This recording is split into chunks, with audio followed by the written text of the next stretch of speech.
Martín Lee. Agradecemos también, se suman los premios CIDER a este evento. Acá Andrés Accorsi, gran difusor de la historieta de todas partes del mundo, desde la revista de Comiqueando. Él es uno de sus grandes motores de esta revista que tiene múltiples formatos. A lo largo de las épocas ha pasado el papel siempre estuvo, ¿no, Andrés? El papel tuvo dos etapas largas, una entre el 94 y el 2001 y otra entre el 2005 y el 2011. Bien, pero siempre presente difundiendo la cultura de la historieta. Bueno, aquí, mi nombre es Leonardo Bogliari, yo trabajo para el municipio en el programa de lectura San Martín Lee. También desde este lugar difundimos la cultura de la historieta a través de talleres y de encuentros como estos. Y ahora, ¿no? Aquí tenemos la gran leyenda Horacio Altuna, el lujo.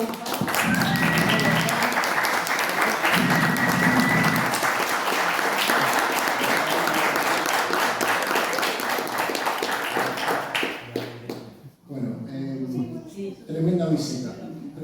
Bueno, todos lo conocemos de sus tiras diarias, Loco Chávez, luego en la revista El Péndulo y el Humor, Las cortinas del señor López, bueno, Charlie Moon, innumerables ficcionarios, Último Recreo, bueno, y sigue también como guionista, ¿no? Historias como Head Jazz, Her Story. Así que ha hecho de todo Horacio como autor integral también, ficcionario, en Time Out, y La Gran Chances, me voló la cabeza.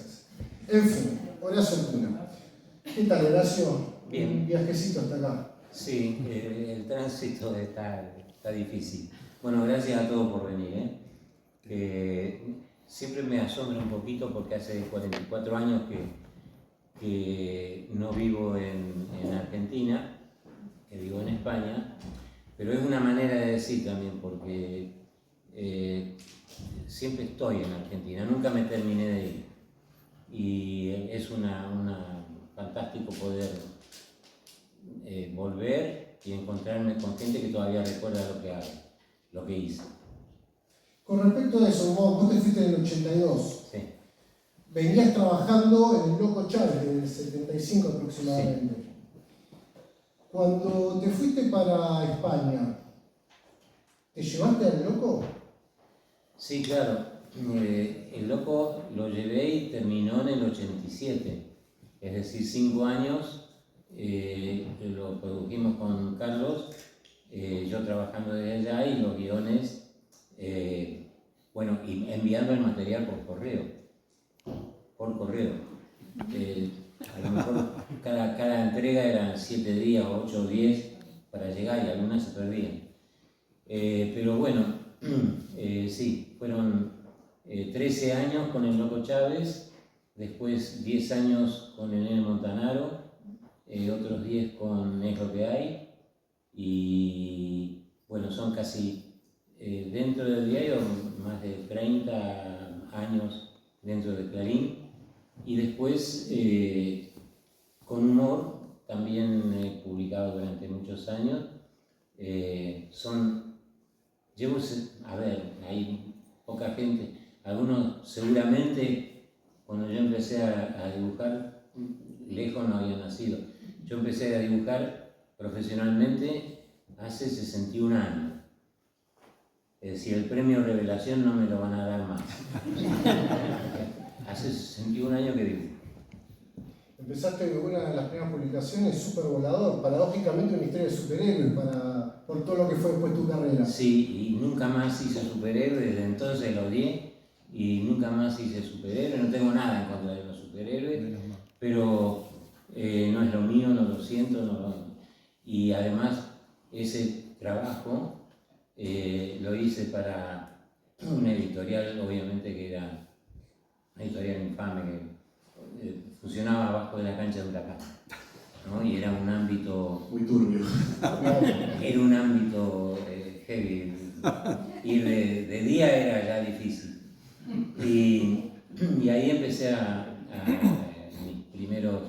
mis primeras páginas fueron a parar ahí, con Supervolador. Es decir, no fue un comienzo estimulante, pero comparado con lo que pasa hoy, en aquel entonces había muchas revistas y había muchas posibilidades de conseguir trabajo. Y efectivamente yo pude desarrollar toda mi profesión a partir de, había una especie de escalafón que se establecía sin ninguna regla, digamos, pero había revistas para principiantes y iba escalando hasta llegar a Columba, que era Hollywood, ¿no? Hollywood era lo mejor. Y bueno, pero es la gran diferencia que hay de aquella época a esta, es que había trabajo, mucho trabajo. Sí, eso recién hiciste la cuenta y te dio como más de 30 años de publicar tiras diarias. Sí. El día que dejaste de hacerlas, ¿qué sentiste? ¿Como que te sacaste el yugo de encima o como que hoy te falta algo en tu rutina diaria de sentarte a dibujar? No, fue es un retiro muy pensado y estaba cansado, pero además, claro, yo hace 3 años, 4 que la dejé de hacer, ahora no me acuerdo cuánto. Sí, 3. Pero, claro, yo tengo ganas de hacer otras cosas, tenía ganas de hacer otras cosas. Y cuando era joven yo podía simultanear, ¿no? El Loco Chávez o el Nene Montanaro con otras historietas que podía llegar a realizar, pero la edad, la biología no miente y hay cosas que uno puede hacer de joven y otras cosas que de viejo cuestan más. Y yo trabajando como trabajaba antes, que siempre tuve mucha producción, pero ahora tengo 84 pirulos, ya no me da el cuero para tanto. ¿Cómo es tu producción actual? ¿Estás dibujando? Sí.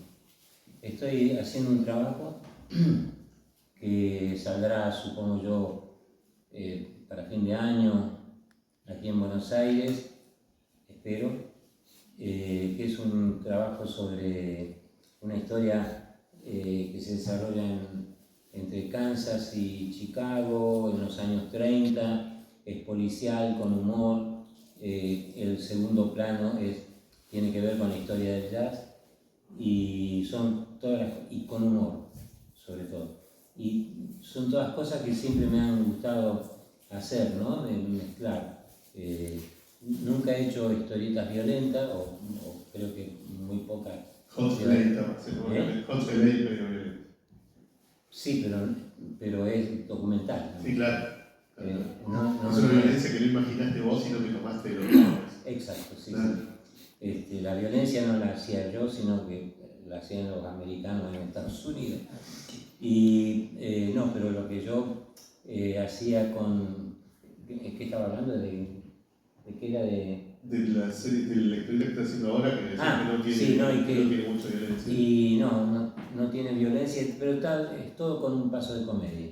Entonces, tiene elementos eróticos, que es algo con lo que te asocia bastante los fans. Para los fans les aclaro que yo de 12.000 o 15.000 páginas que he hecho, son 500 de género erótico. Sí. Así que no es mi problema que me encasillen con gente. Hay un lector que me encasilla, pero son los que leen a 500. No, a mí es un género que es interesante para desarrollar y todo, pero no es lo que más me interesa hacer. Y aparte, en esta historieta, el erotismo está en la vida cotidiana y en todas las épocas y todo. Entonces, hay alguna escena de cama o algo, pero no tiene nada que ver ahí. En 120 páginas habrá 10 viñetas que tengan que ver con algo erótico. O sea que es un componente más, pero no está puesto el foco ahí. Es la vida de todos, ¿no? Muchas veces exploraste el tema de la cultura norteamericana, tanto vos como con Carlos Trillo, Sí, sí. de forma paródica, ¿no? Ahí hay algo con veo yo, ¿no? Con el American Way of Life, ¿no? Sí. Una crítica a toda esa... Sí, a mí, a ver, la verdad que hacíamos esos trabajos, además que nos gustaban los géneros que afrontábamos un poco con humor, o policiales o fantasía. La idea que teníamos era venderla en el exterior. Entonces desarrollábamos temáticas que se desarrollaban a su vez en otros escenarios, Estados Unidos o Europa o lo que sea, para poder ubicarla en el mercado exterior. Porque siempre pensábamos que es un error hacer algo pensado con escenarios y costumbrismo argentino, a lo mejor no iba a tener calado o no iba a poder venderse en otros sitios. Es un error nuestro. Sí, después pasaron cosas como la serie del Eternauta, ¿no? Donde juegan al truco y hacen chistes argentinos. Exacto, tal cual. Y dicen, en vez de Ciudad de Buenos Aires, dicen capital y provincia, todas cosas que si no sos argentino no las entendés. Exacto. Y las hicieron igual, ¿no? No, y además escuchar a Manal en lugar de Cris. Claro. Bueno, hay muchas cosas de esas. Bueno, pero esa era la razón que afrontaba. Además, por formación, justamente lo hablaba ayer con una amiga, por formación, tanto Trillo como yo, nos había gustado siempre la literatura norteamericana, el cine norteamericano. Yo soy un colonizado, digamos, de la cultura norteamericana. No me gusta ninguno de los gobiernos que han tenido, pero de la cultura, de la literatura, el cine, el cómic, siempre me han nutrido. Entonces, pienso que, bueno, de ahí viene que hagamos ese tipo de temática. Claro. Sí, y después también han explorado mucho, un poco, el qué pasaría, ¿no? Si el individualismo, si formas del autoritarismo, ¿no? Por ahí prosperaran, ¿no? Y ahí aparece todo el abanico de distopías que tenés vos y junto con Trillo, ¿no? Pensando, bueno, en Chance, Ficcionario, su continuación Imaginario, Último Sí. Recreo. Yo soy más pesimista que Trillo, ¿eh? Sí. Porque las que hice yo eran más distópicas que las que hacía Carlos. Carlos tenía una fantasía desbordante y era seguramente el más grande guionista que tuvo después de Oeste, que la Argentina, ¿no? Pero a mí bueno, como tengo una pata ideologizada y además había todo ese material, yo lo hice después que me fui de Argentina. Yo me fui en el 82, es decir, había vivido toda la dictadura, tenía los fantasmas que todavía me rondaban en la cabeza. Entonces allá desarrollé historietas que yo aquí no hubiera podido desarrollar en su momento. Después ya con la democracia, sí, pero ya vivía en España. Entonces ahí desarrollé Ficcionario, Chances y, bueno, Time Out. Eran historias que tenían que ver con un futuro distópico y que al cabo del tiempo, y uno analiza aquello que yo hice hace 45 años, me quedé corto, porque la distopía en la actualidad es la época que vivimos. Sí, la verdad que vos tenés hoy Ficcionario, decís, Horacio, prestame la bola de cristal, porque 40 y pico de años antes contaste nuestro presente. Una historieta que en ese momento era ciencia ficción y hoy parece que estás viendo el noticiero y hasta suavizado un toque. Sí, suavizado. Suavizado.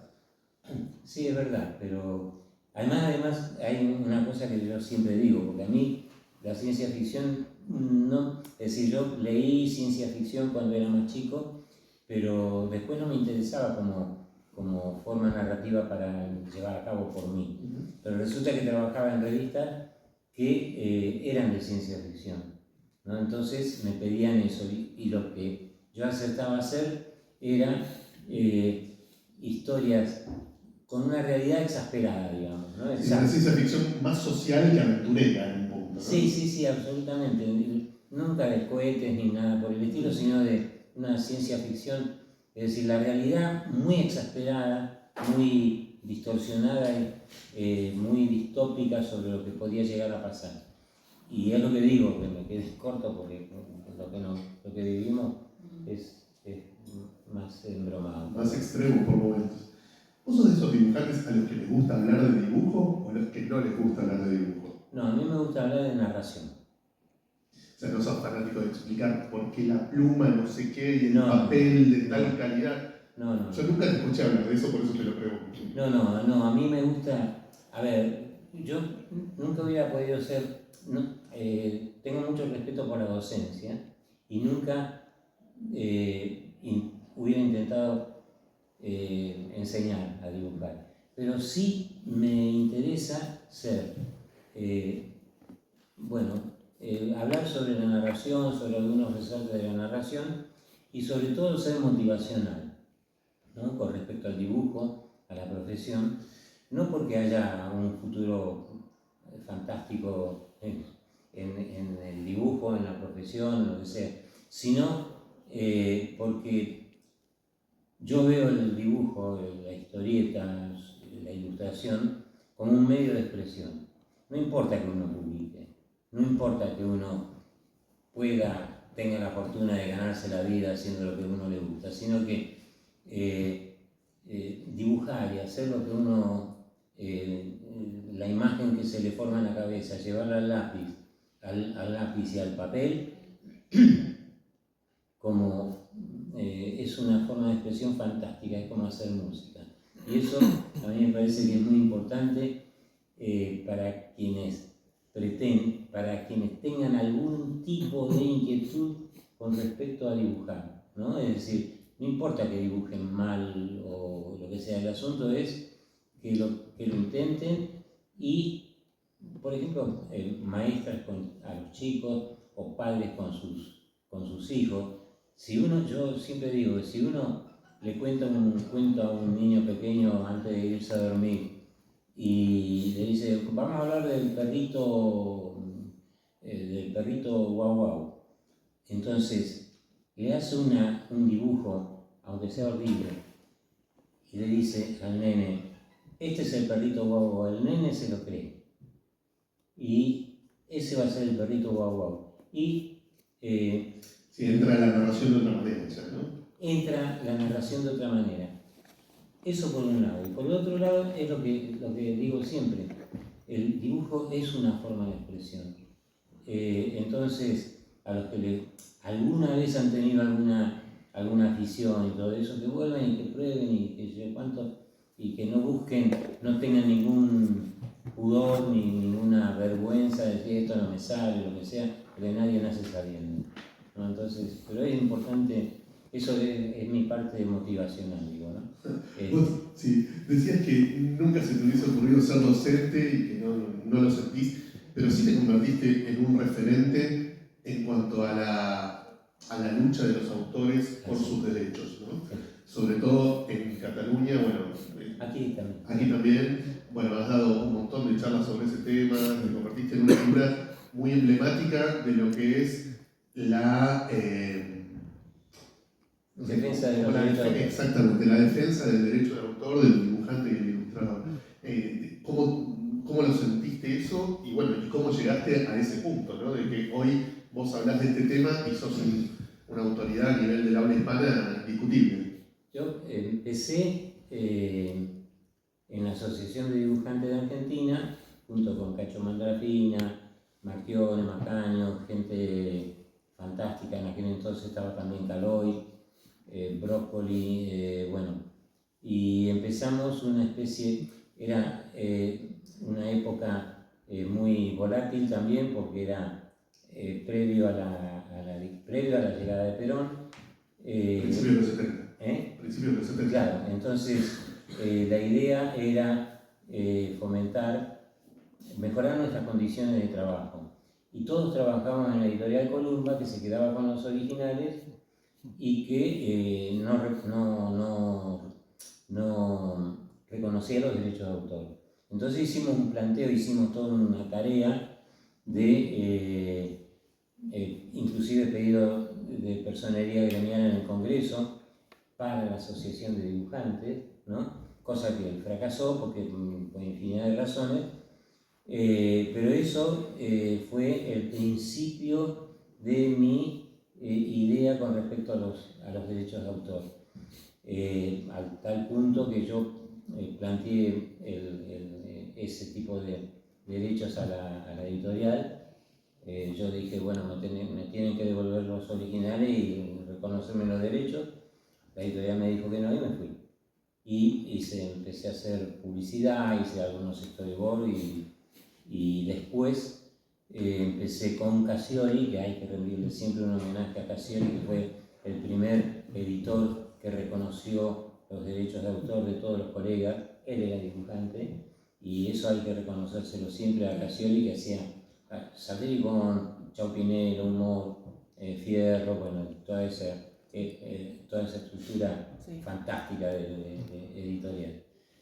Y ahí empecé, el primer trabajo que me reconocieron los derechos de autor fue con Cassioli, en la revista Chau Pinelo. Era un guión de Jorge Gimbul, me acuerdo.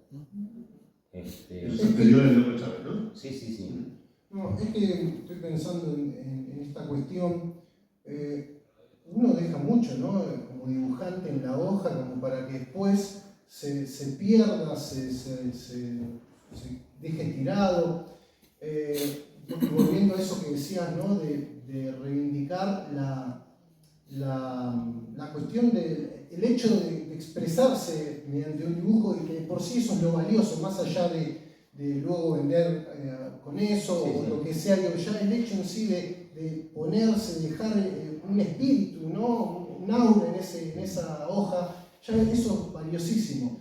Y estaba pensando, ¿qué pasa con todas las comodidades que nos brindan las tecnologías actuales, ¿no? Que se atraviesan en ese proceso creativo? ¿Vos considerás que truncan un poco esa expresión genuina del dibujante, o considerás que no? Bueno, depende de quién afronte la tecnología, ¿no es cierto? Siempre digo que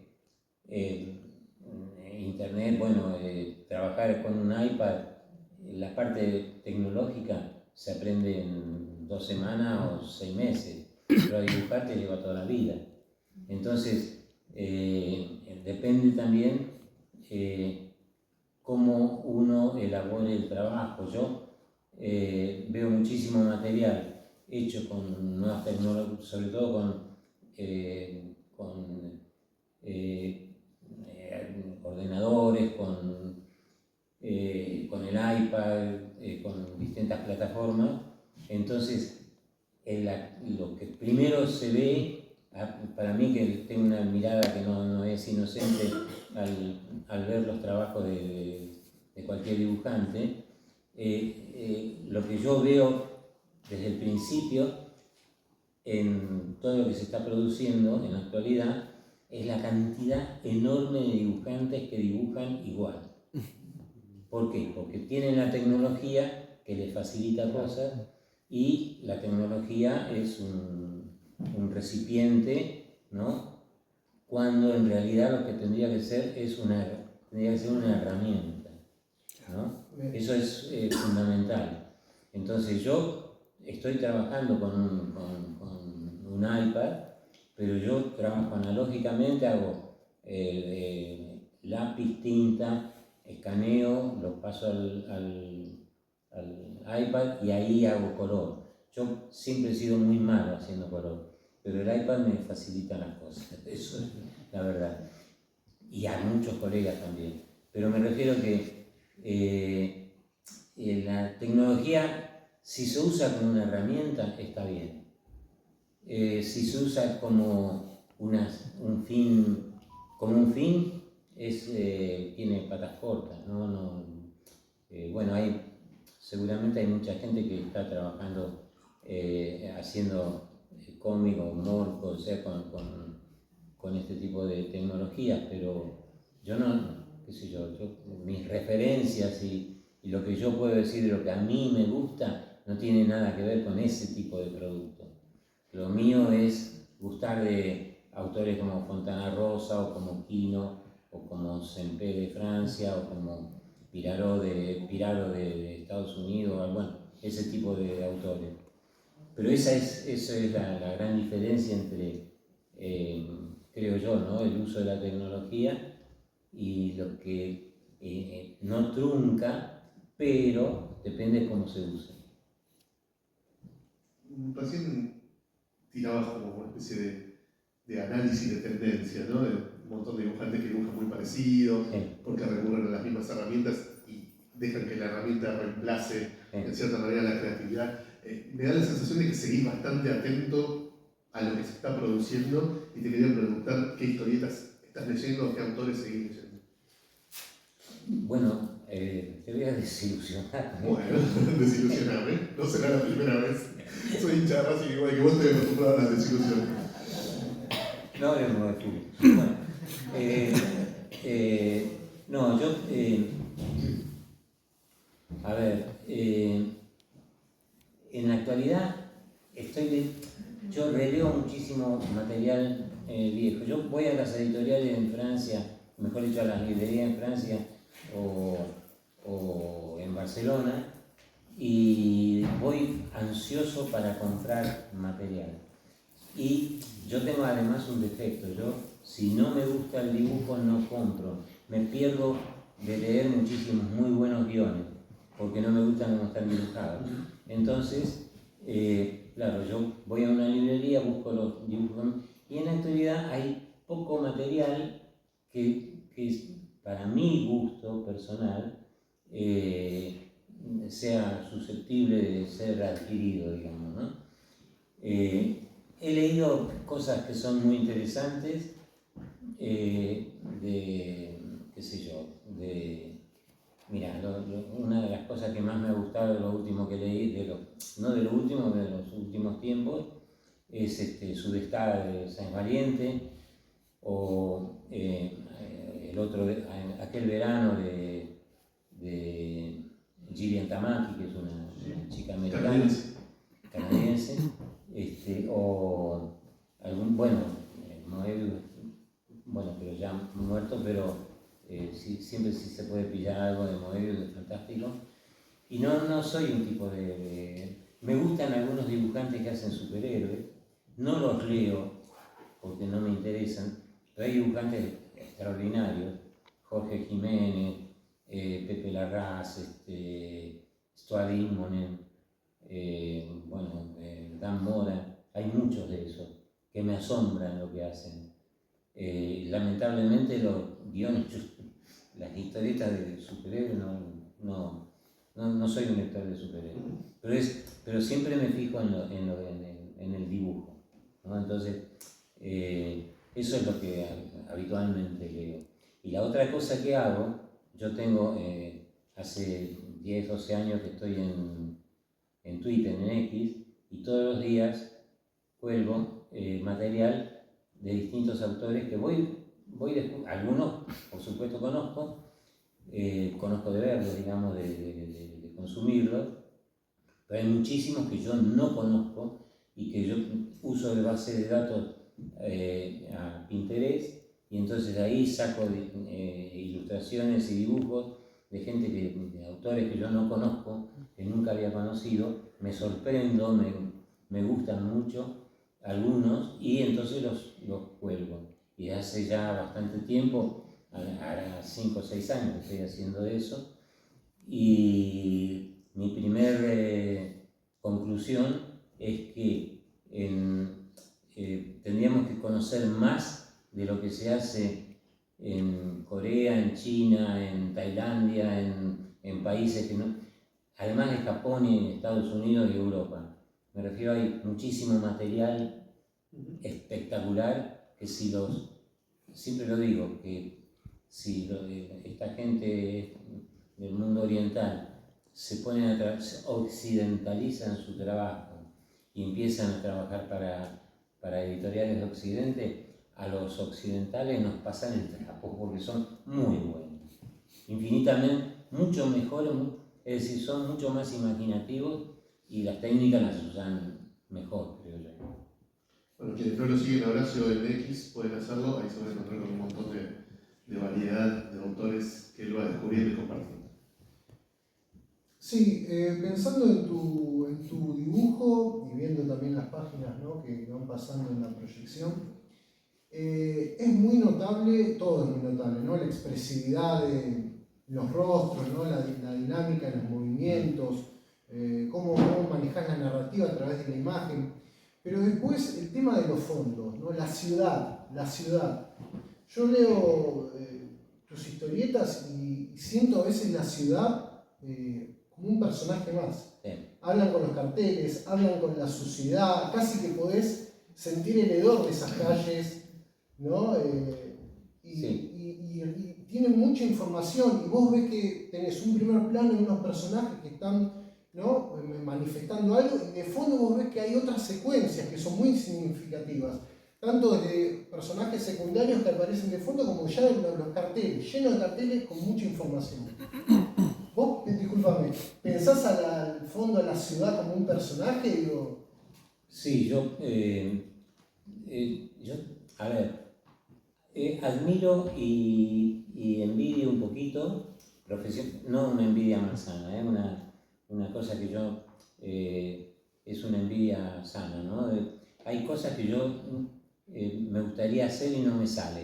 Es decir, me gustaría ser mucho más económico, mucho más económico, sintético, una línea mucho más limpia, pero no me sale. Me fascinan los dibujantes como Alex Todd o qué sé yo, que hacen un trabajo de simpleza, de simplificar, que a mí no me sale. Al contrario, yo lo que hago es cargar de información la viñeta, porque la idea que tengo es que el lector no se distrae, es decir, transmitir todo lo que yo imagino, ¿no? Para que el lector sepa muy bien en dónde están los personajes, y siempre el segundo plano acompaña la narración, tiene que acompañar la narración, para mi gusto, no digo que sea una fórmula, pero para mi gusto, para mi forma de ver la narración, a mí me parece que el segundo plano es fundamental porque ubica a los personajes y ubica al lector, forma parte y completa la narración, digamos, ¿no es cierto? Entonces eso sí, el segundo plano, sea ciudad o sea el interior de un hotel o de un bar o lo que sea, tiene que tener la importancia que yo no puedo prescindir de ella, pero envidio a los que pueden hacerlo. Yo tengo un montón de cosas para preguntarte, pero la gente que nos está viendo, escuchando, incluso en diferido, porque esto se va a subir después a YouTube y demás, me asesina si no te pregunto lo siguiente. ¿Por qué no hay reediciones de Loco Chávez? ¿Por qué el que quiere comprar el libro, una recopilación con las tiras, se tiene que ir a Italia? Explícame eso, por favor. Y en Italia no la compren, porque la recopilación que hicieron es horrible. Bueno, es la que hay. Como tu tira es lo que hay, bueno, es la que hay, es la que tenemos. Claro. Mira, en primer lugar, porque es muy difícil. Para mí hubiera sido imposible si un editor mañana me dice recopilamos todo el Loco Chávez y lo publicamos, tengo que recurrir a un amigo que vive en Río Gallegos, que es un médico que está haciendo un trabajo de recopilación de todo el Loco Chávez que yo no he podido hacer, porque yo he perdido muchas tiras, se han extraviado y se han mezclado y han sido, bueno, es un poco caótico digamos la conservación que yo he llevado a cabo de ese material. De Nene Montanaro no, yo lo tengo más o menos controlado, pero del Loco Chávez, esa es la primera causa por la que no se ha publicado una recopilación. La segunda causa es que no ha habido hasta ahora ningún editor que me lo haya pedido. ¿no? Que eso es otra cosa. Bien, entonces está en el terreno de los editores la decisión de que esto suceda, porque hay una persona que se ocupó de juntar todo y lo tiene, de alguna manera lo digo. Escucho ofertas. Perfecto. Lo otro que te quería preguntar tiene que ver con algo que estábamos viendo recién en pantalla, no precisamente en este momento, pero probablemente va a suceder. ¿Qué es esa técnica que desarrollaste vos en un momento de hacer una especie de columna vertebral de la página con los globos de diálogo? Eso me parece un hallazgo narrativo increíble porque te permite laburar muchísimo las figuras, los fondos, y que el diálogo no se superponga ni le robe espacio al lucimiento, digamos, del dibujo, sino que se forme como en el medio de la página una especie de guía de lectura de qué cuadro va primero, qué cuadro va segundo, de manera absolutamente diáfana, pero conduciendo la mirada del lector a lo largo de la página, de izquierda a derecha y de arriba hacia abajo, de una manera que no lo había hecho nadie, me parece, hasta ese momento. Sí, además más o menos compuesta la página y todo eso. Bueno, Ahora ahí seguro vamos a ver alguna página que está así, está justo escuda. Las de Chance buscaba, que hicieran a color y que se ve perfecto en lo que te estoy con diciendo. el diccionario también. El diccionario también. Sí. Bueno, hay. Yo eso lo hice casi sin pensar, porque lo hice intuitivamente, ¿no? Yo quería hacer que el dibujo. Ahí mira, acá ya se ve, esto es el último recreo. Sí, ¿Ven? Los globos tienden a estar en el medio de la página, no están acá, están acá. Y te explican de una manera muy clara en qué orden tenés que seguir las viñetas, más allá de que algunas estén allá arriba, otras acá abajo, ¿no? No hace falta la flechita que queda tan fea, ¿no? Que es como decir, hola, no sé narrar, pero para que no te pierdas te pongo una flecha. Como un recurso gráfico y narrativo súper interesante que no existía, me parece, antes de que vos Sí, lo desarrollaras. además se ubican en lugares donde no Donde interfiere. no molesta el dibujo, claro, donde no te tapa el laburo demencial que tienen los fondos, es excelente. bueno, hay un libro de un analista Sí, Terry Bernstein, claro. que analiza por qué lo hice, ¿no? Y cuál es Pero la yo te creo más técnica. a vos que a Terry Bernstein, por eso No, te es que yo leía a Thierry Bernstein explicando lo que yo hice y no lo entendí. Pasa. No, claro, porque es un analista, es un... dice que habla de la solidaridad histórica, claro. Está publicado en Argentina ese libro, ¿eh? Sí. ¿Alguien se acuerda cómo se llama ese libro en Argentina? Lo publicó Hotel de las Ideas. Es un De semiótico. tapa verde. Sí. De tapa verde. Sí, ¿no? sí. Yo lo tengo, no puedo acordar el nombre. Algo, no sé qué, sistema de la historieta, ¿puede Sí, ser? sí, Sistema de la sistema de la historieta. historieta, sí, sí. Bueno, es un libro muy interesante, pero escrito por alguien del palo académico, no del palo académico como nosotros, académicos de Es nosotros un académicos, semiótico de eso muy que... claro, que lee la historieta de una manera muy como de estructura, más que de relato, pero sí, hace un análisis muy pormenorizado de esta forma de estructurar la página que inventó Horacio. Sí, y realmente yo la hice intuitivamente, buscando eso, que la página esté compuesta y que los globos no jodan el dibujo. Y punto. Me salió eso. No, es que tiene gran efecto en la lectura. Sí. Y después hay mucho material que se edita en Estados Unidos de superhéroes que tienen este tipo de... Pero ahora, en los últimos 20 años, cuando Todos vos ellos me han inventaste- copiado. Me han Puede ser. copiado. Me han copiado, bueno, les he enseñado.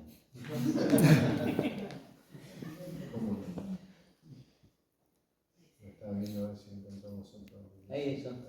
Ese es otro ejemplo muy claro, ¿no? De Sí. globos en medio, encolumnados. Bueno, pero si uno lee la explicación de Thierry Bernstein, realmente es compleja. Es muy... A ver, la semiótica tiene eso, ¿no? Si no pescas del tema, es medio complicado. ¿Cómo fue la época?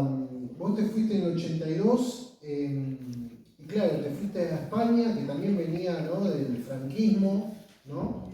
Había pasado ya el destape, ¿no? Te encontraste con una España, ¿no?, me imagino una liberación respecto Sí. a la Argentina.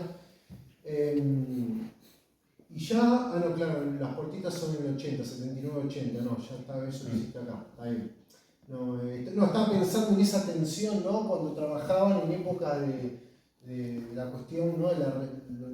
Que tenían la dictadura, ¿no? Del oído, ¿no? Y después en sus manos el arte, ¿no? Y cómo trabajaban con esa...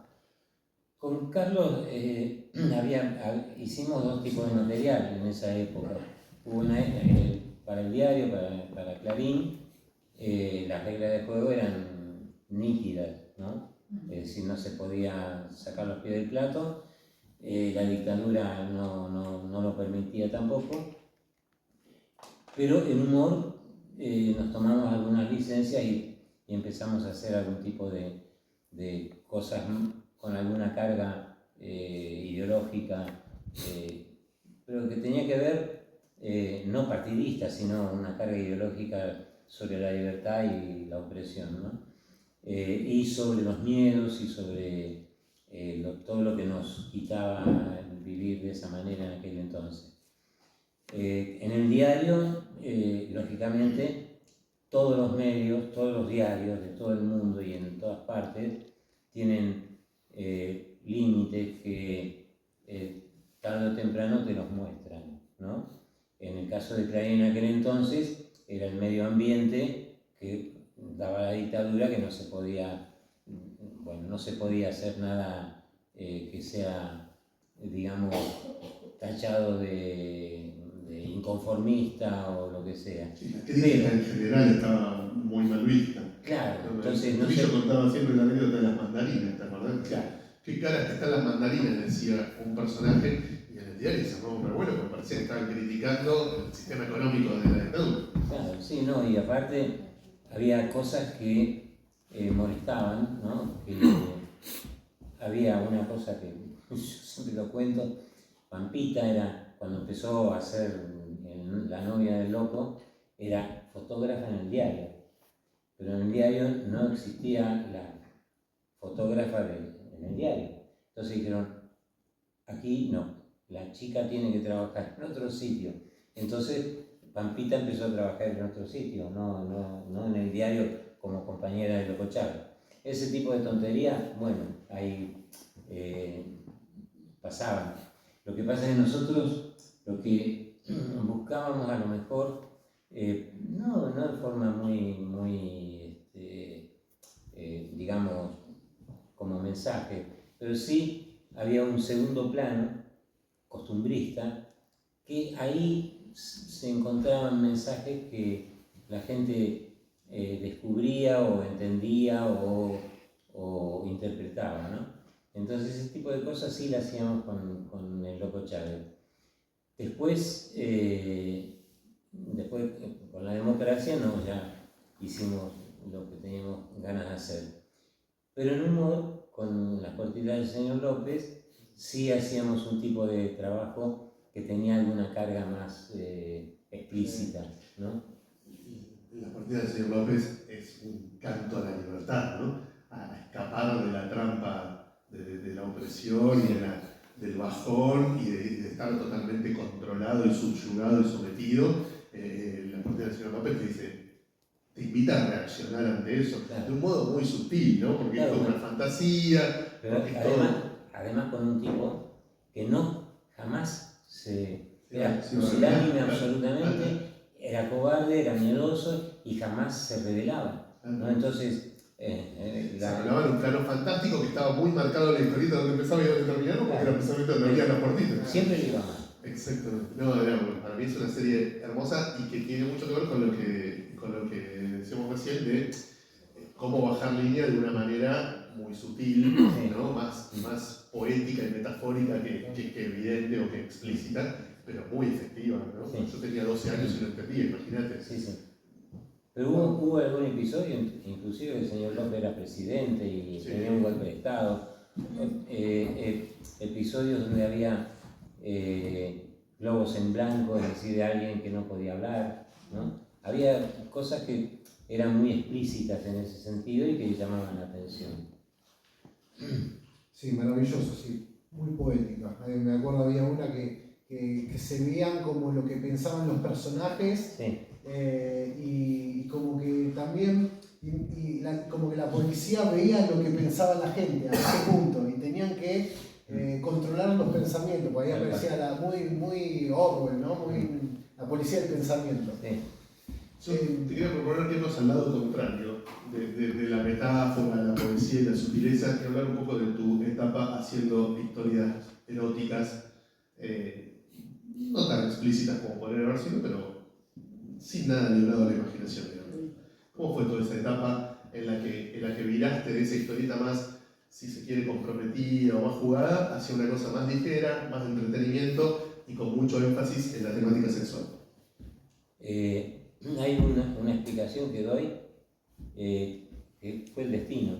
Me quedé sin trabajo, absolutamente sin trabajo, con 49 años, con hijos que comían mucho y en Europa, bueno, ya no era la época brillante, todo el mundo tenía trabajo y todo eso. Entonces, yo tenía un amigo en Italia, bueno, me quedé sin trabajo porque me peleé con los editores franceses por aquello de los derechos y todo eso, bueno. Y tenía un amigo en Italia que se llamaba Álvaro Cervoni, que se llama Álvaro Cervoni, que dirigía la revista Playboy. Y él me había siempre pedido que haga chicas, porque le gustaba cómo dibujaba a las chicas y que yo cuánto, que hiciese pin-ups, ¿no? Entonces, cuando yo me quedé sin trabajo, lo llamé por teléfono y le dije, bueno, Álvaro, ayúdame porque estoy sin laburo, a ver si puedo hacer pin-ups. ¿Y si haces historietas? Me dice, él me dijo. Y son, le digo, bueno, fantástico. Entonces, fueron 4 páginas que hice, la temática era erótica, pero con humor, con un esquema de cazador-cazado, ¿no? El tipo del tramposo siempre pierde, el chanta, el que procede mal, siempre pierde, y además con un ida y vuelta muy cotidiano, ¿no? Que no tenía que ver con la revista Playboy que hacía con chicas maravillosas entre sábanas de seda y con las publicidades de coches de alta gama y perfume y todo eso. Yo hacía un humor de vida cotidiana, ¿no? Más de clase media, claro. Claro, del chico que se enamora de la profe, o de la vecina, o del vecino, bueno, ese tipo de estructura. Y eso tuvo mucho éxito. Pero el primer trabajo que hice, lo hice para Playboy de Italia, y ese mismo trabajo lo vendí a Playboy de España. Y ahí se estableció una cadena bastante exitosa que me duró 7-8 años, hasta que lo dejé de hacer porque me cansé. Y fue estuvo bien, me salvó, pero no fue una decisión mía. Si yo hubiera seguido trabajando con los franceses, nunca hubiera existido lo que hice eso para Playboy. Y me hubiera evitado, además de ganar bastante guita porque me pagaban muy bien en todas las ediciones del Playboy. Eso fue para mí mi etapa más económicamente más redituable, porque yo lo vendía en 10-12 países. Te conoció otro público también, ¿no? Me conoció El otro público público que por ahí no compraba las revistas apuntadas a un lector adulto, de pronto quizás sí compraba las revistas eróticas y descubría ahí tu material y decía, che, esto es una bien bueno, vamos a comprar otra cosa de él, ¿no? Además estuve en la educación sentimental de muchísimos Sí, claro. adolescentes, ¿no? Muchísimos adolescentes. A mí hay muchachos que vienen ahora y me dicen, mi padre tenía, yo le sacaba la revista que las tenía escondidas, bueno, esa es la historia. Yo le robaba el humor a mi papá para hablar las cortinas del señor López, claro. Y no, pero la de Playboy también. No, eso ya era grande. Había una edición de las cortitas que venía con un póster de Sí. Leticia. Sí. ¿Te acordás? Bueno. El primer libro de la Urraca. Sí, totalmente. Bueno, Sí, yo lo tengo. vamos con. ¿Está ahí? Sí. Espere. Vamos a pasar a las preguntas, ¿sí? Porque no, así ya estamos Si en quien tiempo. quiera participar puede levantar la mano. ¿Quién vamos por ahí primero? Se escucha, ¿eh? Sí. Bueno, Yo en general, en los últimos 4 o 3 años me volví muy fan de los cómics de Carlos Trillos, especialmente cuando empecé a leer Cyber Six, y luego vi la serie animada, después leí Loco Chávez y otro más.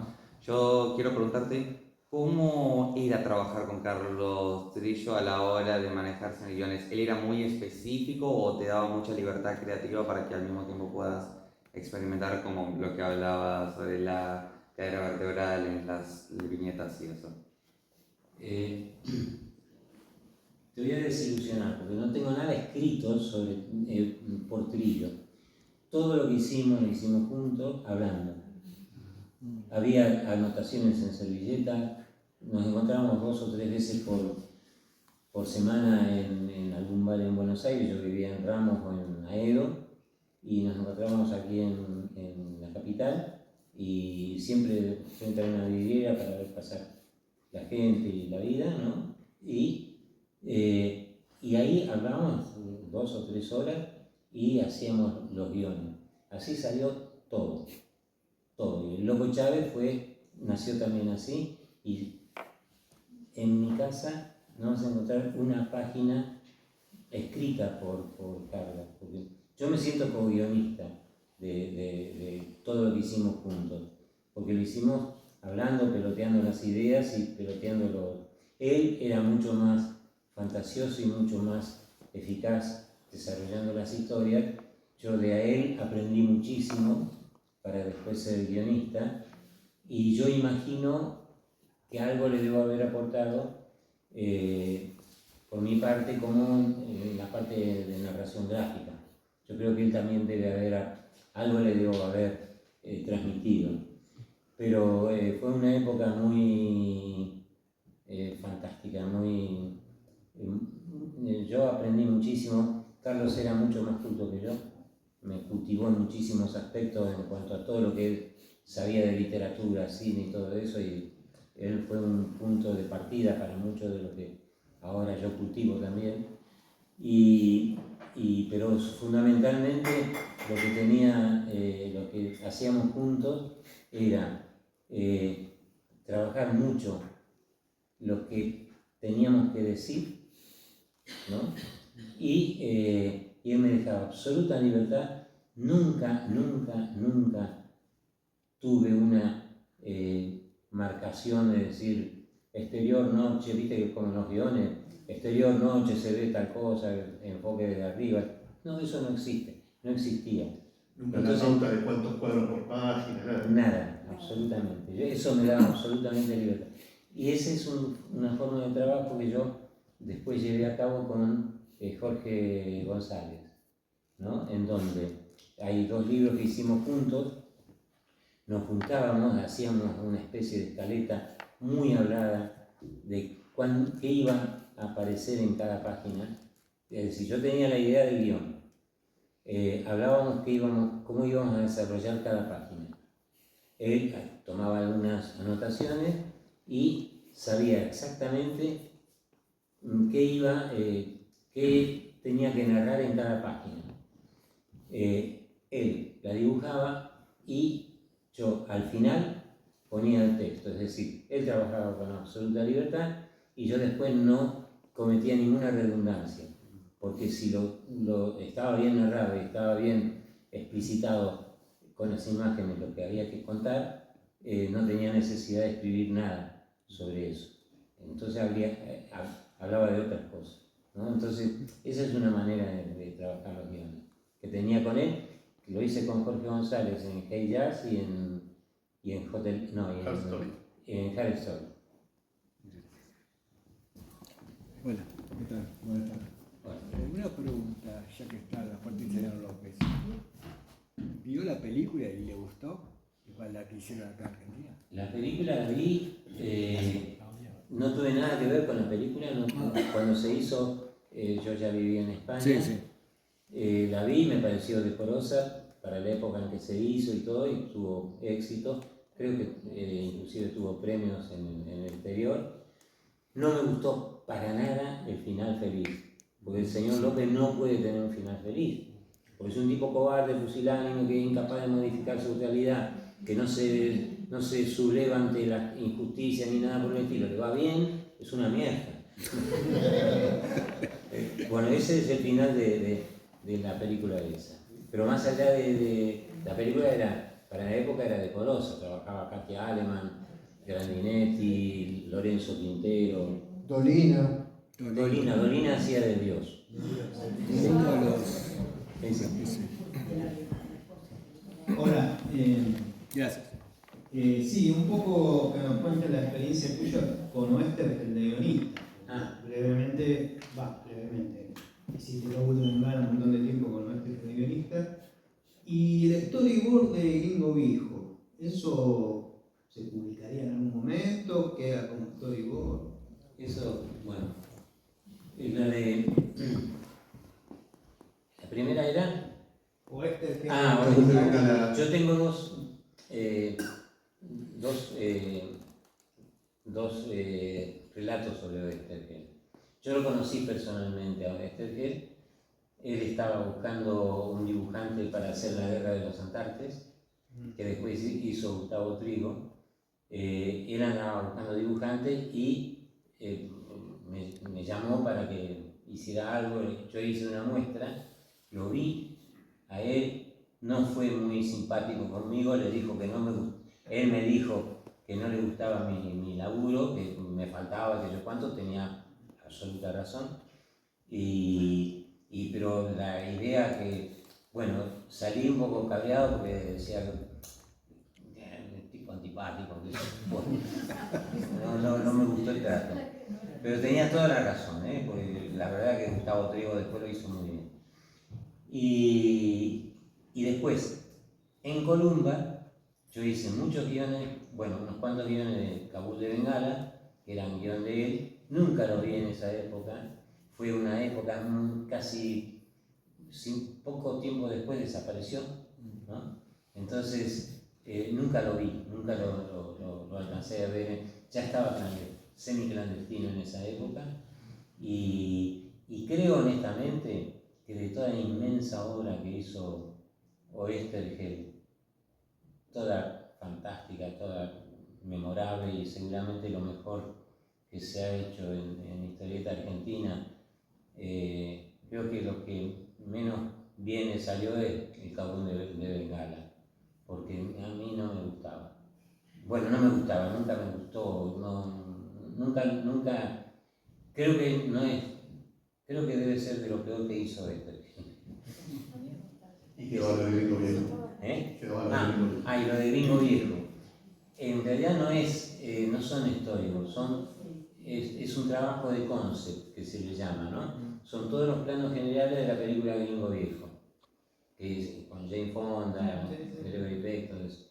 Entonces, ese trabajo me lo pidió Luis Puenzo, un gran amigo, recién fallecido.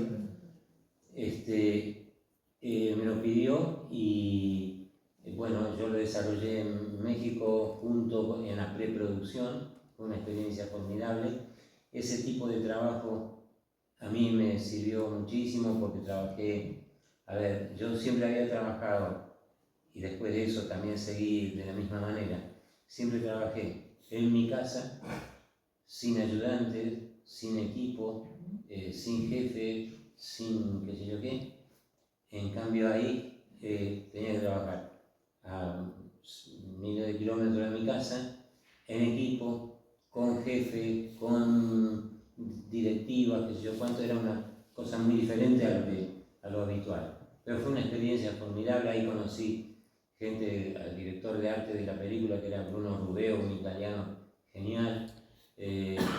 Bueno, había gente muy interesante ahí, que fue una experiencia única para mí y que no voy a olvidar más, porque tengo un anecdotario enorme y bueno, y trabajar en una producción de Hollywood muy grande era insólito, una experiencia esa para contar, ¿no? Además con Jane Fonda, tenía 50 años y era bellísima. Bueno, esa es la experiencia, pero ese de publicar, yo no sé quién compraría gringo viejo. Luis me decía de publicarlo. Los hijos, Nico, Lucía, todos me lo decían los otros días que estuve con ellos, me decían de publicar, pero ¿quién compra eso? ¿Qué editor? No, a ver, yo creo que puede haber algún puñado de seguidores, pero ¿qué editor te lo edita? ¿No? Ese es el problema. ¿El europeo? Hola, buenas No, tardes. porque no es conocido. Buenas tardes, mi nombre es Cristian. No, primero un comentario que quería hacer con respecto a las ediciones de Loco Chávez. Sí, Y siempre recuerdo en el 2004 que Clarín sacó una colección muy recordada de compilación de diferentes historietas. Esa, ya. sí. Justo ahí está. Un horror lo que hicieron de los Chávez en ese libro. Claro, sí, sí. Un sí. espanto. Por lo menos una forma Pero está ahí, de. está bien. Esa es más digna. La forma de editar de alguna manera que, bueno, por muchos años siguió circulando esa colección en general y siguió consiguiendo siempre, usada, nueva, no sé cuánta cantidad hubo. Y no quería comentar eso. Y la pregunta es: ¿cuánto tiempo lleva llevar a cabo la historieta desde el momento que se pone el lápiz en la hoja blanca? Y depende de la inspiración, depende lo que uno tenga que contar ahí. Y, por ejemplo, lo que estoy haciendo ahora me cuesta mucho trabajo, además porque ya no tengo la velocidad mental y las condiciones que tenía hace 30 años, pero lo que sí pienso, ¿no? Yo cada página de la que estoy haciendo en la actualidad, cuando yo hago un trabajo muy de autor, yo lo trabajo mucho y boceto y doy vueltas, no es lo primero que boceto lo que después paso a tinta y todo, sino que es un proceso. Entonces doy muchas vueltas en cada página y no te sabría decir cuánto me puede llevar, pero lo que sí te digo con seguridad es que ahora me lleva más tiempo que hace 30 años. Eso es así. ¿Pero se trabaja por capas cuando se hace historieta? Cuando trabajo con el iPad, sí. Perdón, por ejemplo, se hacen todos los dibujos primero, después hacen coloreado. No, primero hago el lápiz, después paso a tinta y después ahora en el iPad, bueno, escaneo, lo transporto al iPad y ahí hago el color. Antes hacía blanco y negro, bueno, forma analógica y todo con témpera. Ese era el trabajo. Siempre íbamos por proceso, primero todo lo que es dibujo, después todo lo que Claro. es color. Yo cuando era chico me acuerdo que hacía historietas que para una página tardaba un montón. Nunca fui bueno para dibujar, pero porque yo hacía todo en cada cuadro. Entonces, todo, No, diálogo, claro. interminable. O sea. Juan Jiménez, por ejemplo, hacía todo el metabalón, bueno, todas las historietas, ¿no? Primero hacía todo el storyboard, después hacía todo el lápiz, de todas las 60 páginas, 64 páginas o lo que sea. Después hacía toda la tinta y después hacía todo el color. Eso para mí era aburridísimo de hacer, ¿no? Porque a mí me gusta, bueno, página por página. Y bueno, pero Juan lo hacía así y mirá, era el mejor después de Moebius. Juan era el mejor en eso. Bien, ¿alguna pregunta más? Por aquí, por ¿A allá. usted le gustó el A ver. color? ¿A usted? A mí el color me gusta en los demás. Hay una anécdota que cuento No, no me siempre. lo imaginaba porque siempre me gustaba ver los trabajos que traga perras. Bueno, pero yo con el tiempo me hice muy amigo de Breccia, ¿no? Y me visitaba cuando ya estando en España, él ha venido a casa muchas veces. Entonces él me decía, pero ya como dibujante hecho, ¿no? Él me decía, mira, a lápiz dibujás muy bien, es fantástico lo que haces, poca gente como vos para el lápiz. A tinta hay cosas que me gustan y cosas que no, el blanco y negro, qué sé yo cuánto, los equilibrios, todo eso, bueno. Y a color es una cagada. Entonces, que lo decía el viejo. Si lo decía el viejo, santa palabra.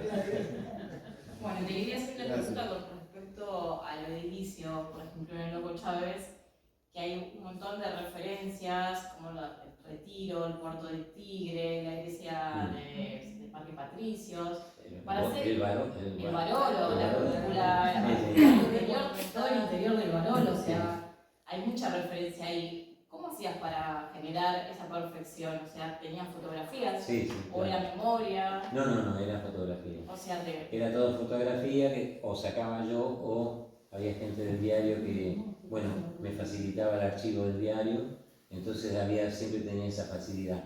Hoy día, desde Sitges podía hacer lo mismo, con Street View, todo, y en tiempo real, ¿no? Pero en aquel entonces no había eso. Claro, o sea, te metabas con archivos. Exacto, sí, tal cual, eso. Muchas gracias. Bueno, ¿alguna pregunta más? Por acá. A ver. Bueno, vos mencionaste que vivís en Sitges desde hace mucho tiempo, desde el 82. Yo muchas veces escucho que Sitges es como la capital mundial de la fantasía por el Festival de Cine de Sitges, las construcciones arquitectónicas. Bueno, Barcelona, Cataluña es considerada una de las capitales de los dragones y muchas otras cosas más. ¿Crees que eso tuvo una gran conexión con tu obra, que bueno, como con La Puerta del Señor López y otras más? No, nada que ver. Claro, otra cosa. Sitges es un centro gay. Pero tengo una vida familiar fantástica. No, nada que ver. Además, el ciclo de cine fantástico fue muy posterior, es relativamente nuevo. De hecho, de paso, está a 100 metros de mi casa, se desarrollan todas las películas, todo eso, el centro de exposiciones, todo es a 100 metros de mi casa y en Sitges. No, pero no tuvo nada que ver. Y el tema de Barcelona y San Jordi, los dragones, todo eso no. Gaudí. Gaudí, nada, Gaudí. nada que ver. Bueno, muy bien, un gran aplauso.